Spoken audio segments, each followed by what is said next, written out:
Kita lanjutkan dialog kita masih bersama dengan Direktur Eksekutif Carta Politika Indonesia Yunarto Wijaya. Mas Yunarto, ini berarti ada kemungkinan Sandi menerima tawaran sebagai menteri karena punya ambisi untuk bertarung di kontestasi tahun 2024 nanti. Dan memang panggung menteri ini merupakan panggung terbaik ya Mas untuk menuju kontestasi Pilpres. Ya, kita lihat kan SBY berhasil menjadi presiden, bahkan mengalahkan mantan bosnya sendiri, Ibu Megawati, ketika dia menjadi Menko Polhukam saat itu. Sebelumnya Menteri SDM ya, Menambang dulu istilahnya. Dan kita tahu Jokowi juga berhasil maju menjadi presiden, bukan ketika dia menjadi bagian dari PDIP menjadi oposisi, tapi karena dia menjadi bagian dari pemerintahan menjadi seorang gubernur DKI. Kenapa? Karena simpel saja. Panggungnya akan tetap ada. Setiap hari kan kita bisa melihat sepak terjang orang yang sedang memerintah. Bandingkan dengan Prabowo, terus-terusan menjadi oposisi, terus-terusan juga gagal menjadi calon, berhasil menjadi calon presiden tapi gagal menjadi presiden gitu. Karena apa? Karena panggungnya akan hilang, tiba-tiba muncul lagi setelah 4 tahun bertarung. Itu yang menyebabkan menurut saya mungkin ada sebuah kesadaran juga ya dari Sandiaga Uno, apalagi melihat para pesaingnya sendiri, tanda kutip ya, pesaing di partainya sendiri kan ada Pak Prabowo sendiri yang dianggap lebih punya modal, dia sudah menjadi menteri, mendapatkan panggung. Anies Baswedan kita tahu mendapatkan panggung juga menjadi gubernur DKI, Ganjar Pranowo kita tahu juga mendapatkan panggung sebagai gubernur Jawa Tengah. Jadi tanda kutip secara elektoral bahwa sebuah hal yang lumrah dan rasional ketika Sandi melihat ini adalah panggung politik yang lebih baik dibandingkan dia sekedar keliling-keliling oke-oce gitu, bicara kan dalam kapasitas apa, orang juga bingung gitu ya. Dan di sisi lain kita tahu juga buat Pak Jokowi sebuah hal yang bagus, artinya kan ini memperbesar jangkauan dari seorang Jokowi yang potensial menjadi kingmaker di 2024. Dia tidak saja, orang tidak kemudian hanya menebak, oh anak Mas Jokowi sekarang sudah pasti dari PDI Perjuangan, misalnya Mas Ganjar saja, karena kita tahu Jokowi kan bukan hanya bisa dilihat sebagai kader PDI Perjuangan, tapi juga presiden yang dekat dengan banyak pihak, termasuk keputusan berdekatan dengan Gerindra. Bahkan orang mengatakan jangan-jangan Jokowi akan mendukung Prabowo nanti di 2024. Nah sekarang dengan munculnya nama Risma, dengan munculnya nama Sandi, itu kan memperbesar jangkauan dan persepsi publik. Wah, sutradara ini sepertinya sedang mencoba menguji banyak nama yang dianggap bisa saja meneruskan dirinya di tahun 2024. Jadi secara elektoral seperti itu.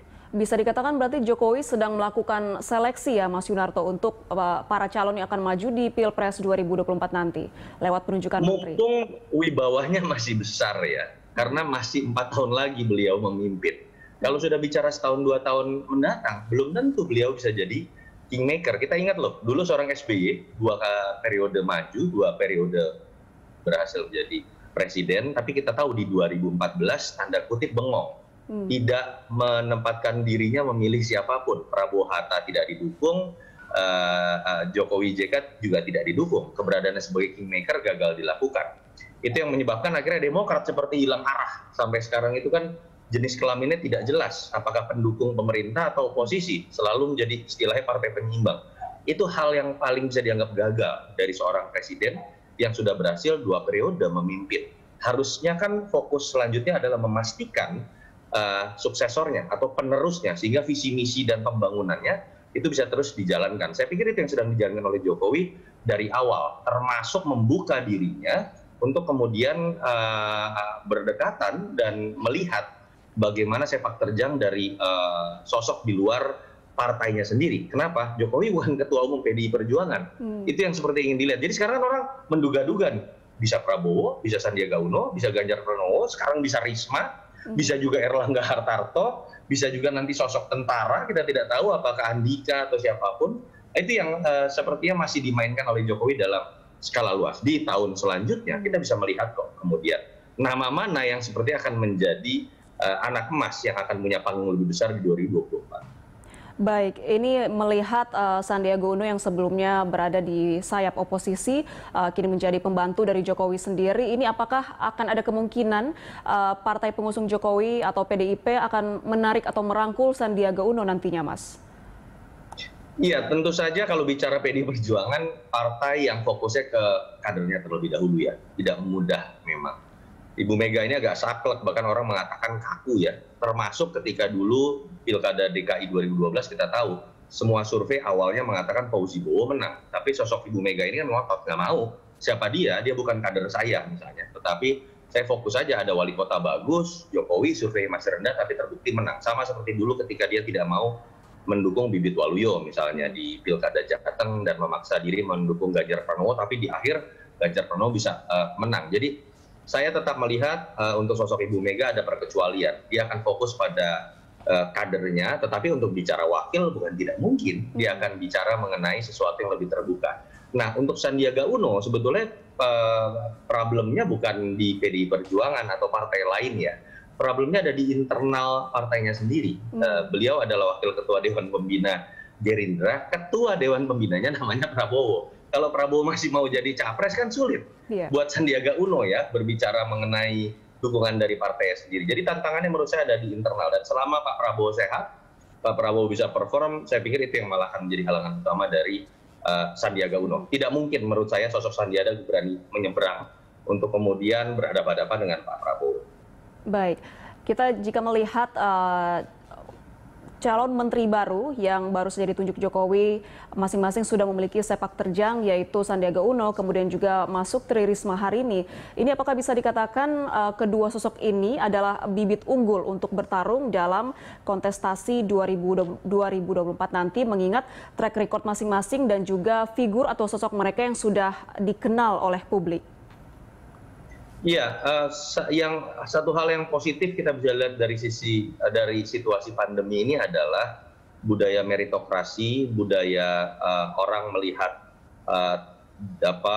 bagaimana prestasi, portfolio, track record itu menjadi lebih besar ya perannya dibandingkan termasuk dalam memilih pemimpin politik dalam pilkada, termasuk dalam memilih pemimpin nasional. Bahwa dengan tantangan yang sedemikian nyata, orang kan akan melihat sepak terjang orang yang punya jabatan dan memang bisa membuat kebijakan. Salah satunya adalah kepala daerah atau menteri.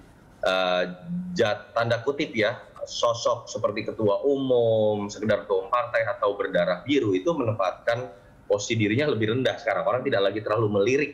Karena kan orang nggak bisa lihat kebijakan nyata apa dalam situasi sulit krisis pandemi ini yang bisa dibuat oleh ketua umum, atau apalagi Anda cuma anak atau cucu dari seseorang gitu ya, bangsawan politik. Sekarang yang bisa dilihat kan adalah bagaimana sepak terjang dia sebagai kepala daerah, sebagai menteri. Dan ketika nama-nama besar dalam politik seperti Risma, yang dulu ruang geraknya terbatas hanya ada di wali kota, Sandiaga Uno terkatung-katung atau kebingungan ya mengambil posisi karena tidak memegang jabatan publik apapun, sekarang punya panggung besar gitu untuk menunjukkan dirinya adalah bibit unggul. Jadi kombinasi antara nama yang populer yang sudah dimiliki oleh mereka dengan panggung nyata untuk mereka tunjukkan bahwa mereka bisa bekerja atau tidak, itu menjadi hal yang sekarang bisa ditunjukkan di hadapan publik. Menurut saya ini bagus dalam pendidikan politik, karena publik akan semakin melihat pertarungan kebijakan, pertarungan kerja, pertarungan antar kepala daerah dan menteri sebagai prasyarat ketika mereka ingin maju menjadi calon presiden. Warning buat para ketua umum partai yang mungkin sudah keluar duit banyak, jungkir balik, memelihara konstituennya. Apa yang Anda miliki dalam kekuatan Anda di infrastruktur partai politik, itu sekarang tidak ada apa-apanya dibandingkan dengan kerja dari seseorang yang sekarang memegang jabatan publik. Baik, ini Mas, terlepas dari kepentingan politik sendiri dalam pilihan Jokowi menunjuk menteri-menteri baru, apakah sosok-sosok yang dipilih kemarin itu adalah mereka yang dianggap bisa atau punya kapabilitas untuk bekerja dalam tekanan selama pandemi ini untuk kembali memulihkan permasalahan yang sedang dihadapi negara? Contohnya saja Jokowi kemarin kebobolan, yaitu salah satu menterinya tertangkap kasus korupsi dalam dana bantuan sosial untuk pandemi COVID-19.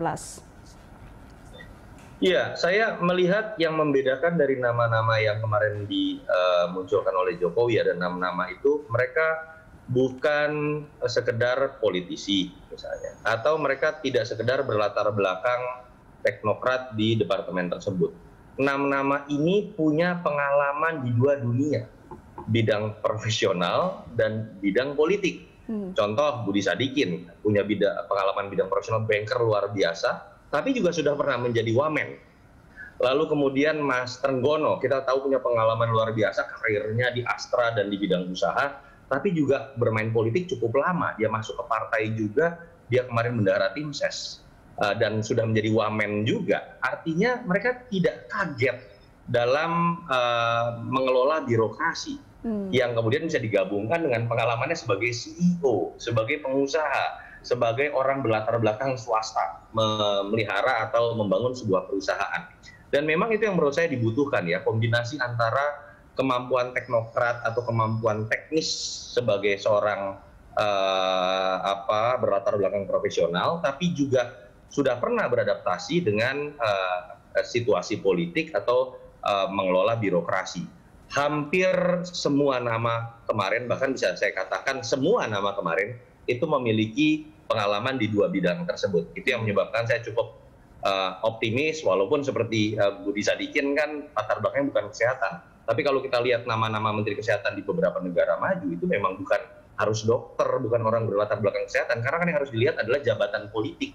Itu bukan jabatan spesialis, tapi jabatan seorang generalis, bagaimana kemampuan manajerialnya itu bisa mengatur dan memanage ahli-ahli di bidang tersebut.